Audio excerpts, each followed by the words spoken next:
प्यारे बच्चों, बाल गोविंद भगत की का रेखा चित्र हम पढ़ रहे हैं और ये पढ़ाने के क्रम में दो गद्यांश छूट गए।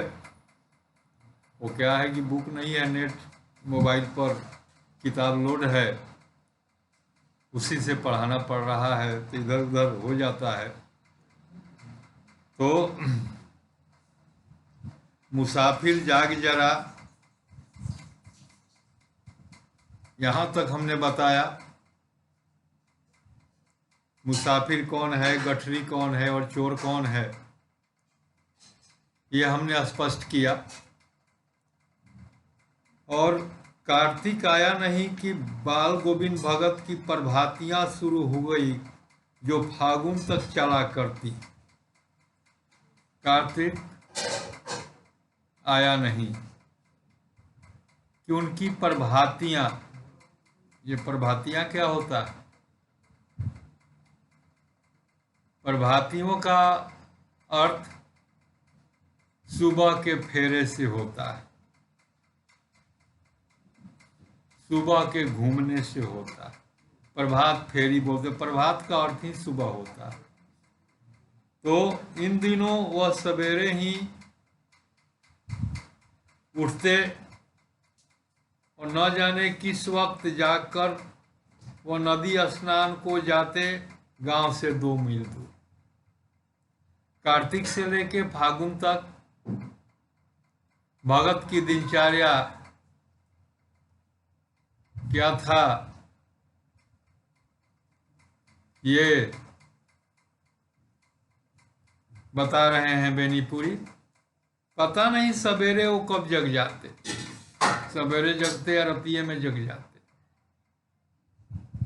और नदी स्नान करने गांव से 2 मील दूर नदी प्रवाहित होती थी, बहती थी, वहां स्नान करने जाते। वहां से नहा धोआ कर लौटते और गांव के बाहर ही पोखरे के ऊंचे भीड़े पर अपनी खंजरी लेकर के जा बैठते और गाना टेरने लगते। नहा करके सवेरे सवेरे भगत जी लौट आते और गांव के बाहर एक पोखरा था। अब पोखरे के भिंड माने पीड़ पर खंजड़ी लेकर के बैठ जाते और कबीर के भजन को गाने लगते। मैं शुरू से ही देर तक सोने वाला हूं, किंतु एक दिन माघ की उस दांत किटकिटाने वाली भोर में भी उनका संगीत पोखरे पर ले गया। अभी आसपास के आसमान के तारों के दीपक नहीं बुझे थे। लेखक कह रहा है कि मैं हमेशा सुबह में लेट से देर से सोकर उठता हूँ, लेकिन ये पोखरे पर बैठ कर के अपनी खंजड़ी पर जो गीत गाया करते थे, उस गीत के आकर्षण ने बेनीपुरी को एक दिन सवेर में जगने को विवश किया। और ये बाल गोविंद भगत के संगीत को सुनने देखने पोखरे पर पहुंच गए। लिख रहे हैं कि आसमान के तारों के दीपक बुझे नहीं थे, उजाला नहीं हुआ था। आकाश में तारे टिमटिमा रहे थे। पूरब में लोही लग गई थी, जिसकी लालिमा को शुक्र तारा की ओर बढ़ रहा था। सूर्य निकलने वाला था और शुक्र तारा ये सुबह में दिखाई पड़ता है। खेत बगीचा घर सब कुहासा, सब पर कोहरा छाया हुआ था, क्योंकि वो माघ की दांत किटकिटाने वाली ठंड थी। तो वातावरण, सारा वातावरण अजीब रहस्य से आवृत मालूम पड़ रहा था, अजीब से रहस्य से ढका हुआ था। निस्तब्ध माँ की उस ठंडी में, उस भिनसार में कोहरे ने सबको ढक के रखा था। और उस रहस्यमय वातावरण में एक कुश की चटाई पर पूरब मुंह काली कमली ओढ़े भगत अपनी खंजड़ी लिए बैठे थे। लेखक देखता है उस दांत किटकिटाने वाली ठंड, उस कोहरे से भरी ठंड में सब कुछ आवृत है, सब कुछ ढका हुआ है, लेकिन उस ठंड में भी भगत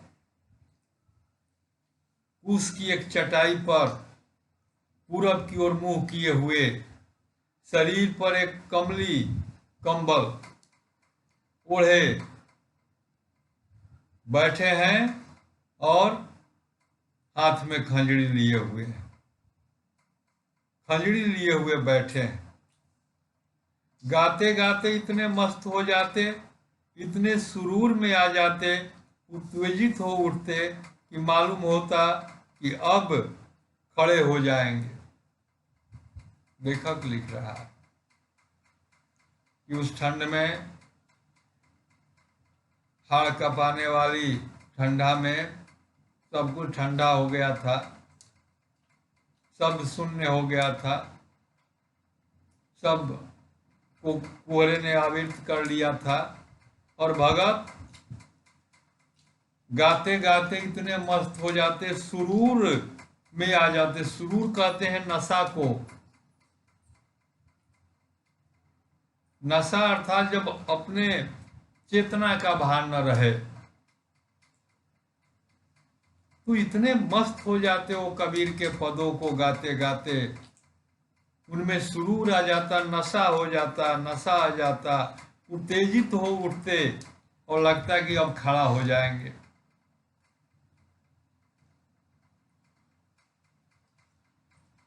कमली बार बार सिर से सरक जाती।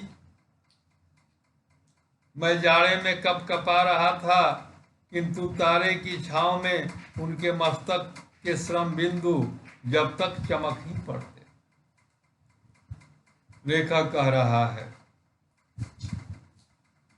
कि मैं जाड़े से मैं कांप रहा था। लेखक भगत के संगीत को, भगत को देखने के लिए ये पोखरे पर गया था। ये सवेरे जागने वाला नहीं था, लेकिन उनके गीत संगीत का आकर्षण ने उसे खींच लिया।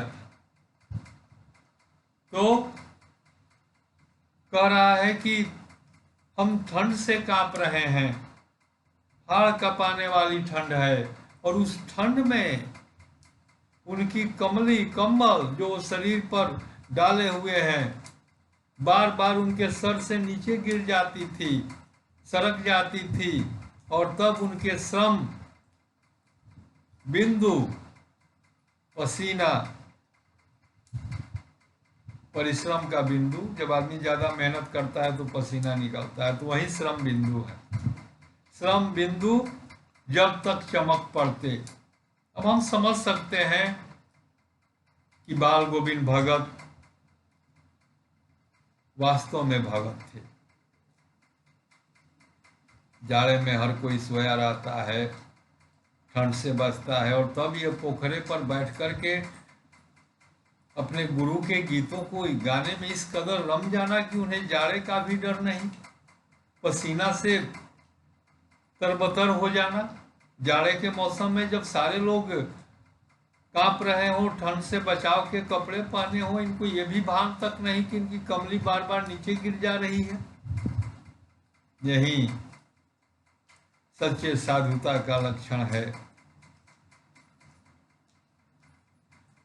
सच्चे प्रेमी का लक्षण है। जब भगवान से व्यक्ति का तार जुड़ता है तो व्यक्ति अपने आप को भूल जाता है, वही संत होता है। अगर भगवान से भी भजन भी कर लें और इधर का भी काम कर ले तो फिर दोनों संभव नहीं है, एक ही काम हो सकता है। आप ईश्वर की आराधना कर रहे हो तो उसमें लीन हो जाओ। अगर वो लीन नहीं होता है तो फिर समझो कि उसका वो आराधना नहीं कर रहा, दिखावा कर रहा। क्योंकि परमेश्वर की भक्ति में लीन व्यक्ति जो संत होते हैं, जो परमेश्वर के अनन्य भक्त होते हैं, जब उनकी भक्ति करते हैं तो उनको अपने शरीर का भान नहीं होता, उनके शरीर का भास नहीं होता। ये संतों के बड़े लक्षण माने गए हैं, पहचान बताए गए हैं, और यही लक्षण भगत में दिखाई पड़ रहे हैं।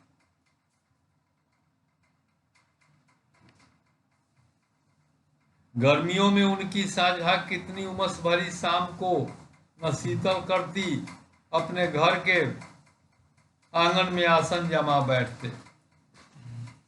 उनके भक्ति की, उनके गुरु के सिद्धांतों पर चलने की कितनी दृढ़ता से वे पालन करते थे। कितने परमेश्वर के भक्त थे, इसका ही उदाहरण दे रहे हैं बेनीपुरी।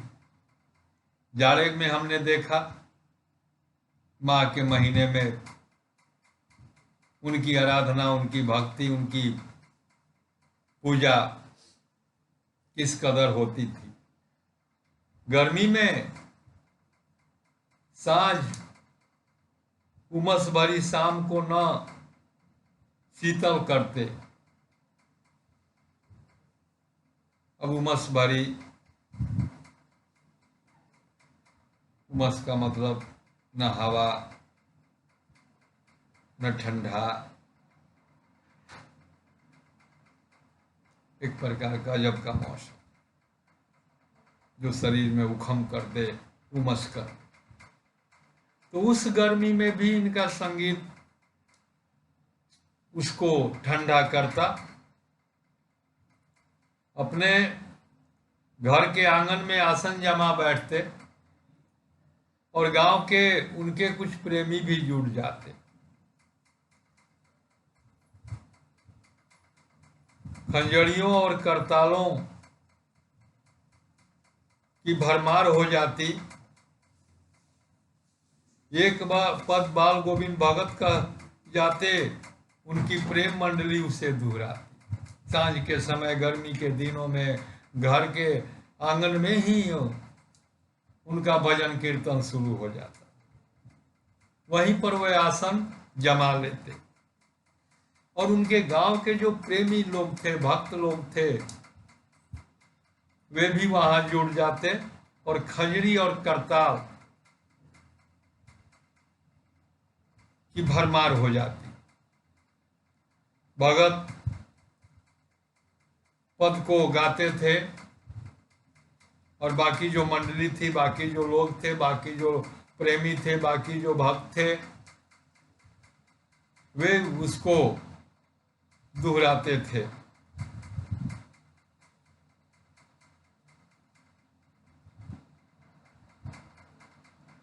धीरे धीरे स्वर ऊंचा होने लगता। एक निश्चित ताल, एक निश्चित गति से इस ताल स्वर के चढ़ाव के साथ श्रोताओं के मन भी ऊपर उठने लगते। अब सारे लोग मिलकर के बैठ कर के गाते। शुरुआत में ताल और स्वर धीमा होता, बाद में धीरे धीरे ऊपर उठने लगता। तो लेखक कह रहा है कि ताल का, स्वर का ऊपर उठने के कारण ही श्रोताओं के मन भी ऊपर उठने लगते, भगवान से जुड़ने लगते।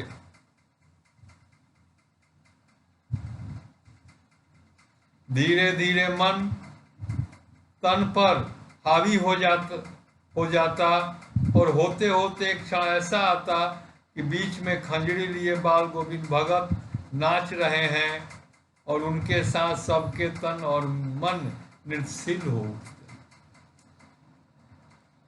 तो धीरे धीरे ज्यों ज्यों भक्ति का प्रमाण चढ़ता, ज्यों ज्यों भक्ति की भावनाएं बढ़ती जाती, शरीर पर मन हावी होते जा, क्योंकि मन का जुड़ाव तो उस परमेश्वर से है। तो मन हावी होते जाता, और जब मन हावी हो जाता है तो तन का आभास नहीं होता, और मन जो कहता है व्यक्ति वो करता है, तन का आभास नहीं रह जाता। तो भगत इतने भाव विभोर हो जाते, इतने गीत संगीत में मस्त हो जाते कि गाते गाते खंजरी लेकर खड़े हो जाते और नाचने लगते। और इनको नाचते देख बाकी जो लोग थे सबके तन मन नृत्यशील हो जाते, सबके तन मन नाचने लगते। सारा आंगन नृत्य और संगीत से भर जाता, ओतप्रोत हो जाता। तो ये भगत का संगीत था, पूजा की उपासना थी, पूजा की विधि थी। कबीर के सीख को, उनके पदों को अपने जीवन के गहराइयों तक उन्होंने समाहित कर लिया था। और नीचे वाला जो 2-3 पंक्तियां हैं उसे मैंने आज के वीडियो में बताया है, फिर भी दोहरा दे रहा हूं कि बाल गोविंद भगत का संगीत साधना का चरम उत्कर्ष उस दिन देखा गया जिस दिन उनका बेटा मर गया। बेटा मरने पर लोग शोक करते हैं, रोते हैं, गाते हैं, संगीत कहाँ से आ गया बीच में। लेकिन उनके संगीत का चरम उत्कर्ष, सबसे बेहतर रूप उस दिन देखा गया जब उस दिन बेटा मर गया। आगे हम इसको क्लियर करेंगे, समझेंगे जब उनके बेटा के बारे में और जानेंगे। और बेटा जिसके बारे में हमने आज बताया कि भोदा था, सुस्त था, मूर्ख था, और बड़ा साज से, बड़ी श्रद्धा से भगत ने उसका विवाह किया। लेकिन बेटे के स्वभाव के विपरीत पुत्रवधू शुभक, चालाक और सिलवान मिली।